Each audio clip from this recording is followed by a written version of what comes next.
គិតត្រឹមម៉ោង10ព្រឹកនេះទាហានឈ្លានពានថៃបានបន្តបាញ់សម្រុកចូលប្រាសាទតាក្របីយ៉ាងខ្លាំងដោយសារខឹងមិនអាចកាន់កាប់បានកម្ពុជាបន្តឈរជើងយ៉ាងរឹងមាំនៅប្រាសាទតាក្របី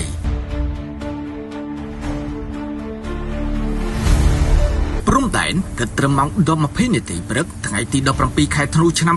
2025ទាហានឈ្លានពានរបស់សៀមបន្តបាញ់សម្រុកបុកចូលដោយកម្លាំងថ្មើរជើងយ៉ាងខ្លាំងនៅប្រាសាទតាក្របីដោយសារតែខឹងមិនអាចកាន់កាប់ប្រាសាទបានហើយទាហានឈ្លានពានមិនតិចអ្នកទេដែលងាប់នៅទីនោះមកទល់ព្រឹកនេះកងកម្លាំងរបស់កម្ពុជាបន្តឈរជើងយ៉ាងរឹងមាំគ្រប់គ្រងប្រាសាទតាក្របីដែលទាហានឈ្លានពានរបស់សៀមគ្មានឱកាសដើម្បីចូលដណ្ដើមកាន់កាប់បាននោះឡើយឆ្លើយតបចំពោះការឈ្លានពាននេះកម្ពុជាបានបាញ់ស្រោចទៅទាហានសៀមដើម្បីបំផ្លាញមហិច្ឆតាឈ្លានពានរបស់ពួកគេយ៉ាងចាស់ដៃផងដែរកម្លាំងថ្មើរជើងរបស់សៀមដែលរស់សម្រុកមកខ្លាំងនៅតំបន់ប្រាសាទតាក្របីបានត្រឹមងាប់កោជើងគ្នាតែប៉ុណ្ណោះហើយអាវុធមួយចំនួនដែលនៅជាប់ជាមួយនឹងខ្មោចទាហានសៀមនោះក៏ត្រូវបានកងទ័ពដ៏អង់អាចរបស់កម្ពុជាដកហូតមកផងដែរញ៉ាំចែកគ្នាណាកុំដដើមគ្នាណាទីទៀតគឺខ្មោចសៀមមិនចេះខ្វះទេកូនណាតាមជើងភ្នំតាមព្រៃតាមប្រាសាទហ្នឹងគឺ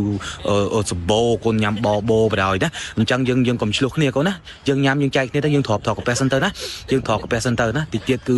ពួកខ្មោចសៀមគឺតាមជើងភ្នំតាមប្រាសាទតាមព្រៃហ្នឹងកូនញ៉ាំបបោបណ្ដោយណាសល់ទៀតកូនញ៉ាំសល់ទៀតណាហ្នឹងហើយអញ្ចឹងញ៉ាំប៉ុណ្្នឹងសិនទៅកូនណាហ្នឹងហើយ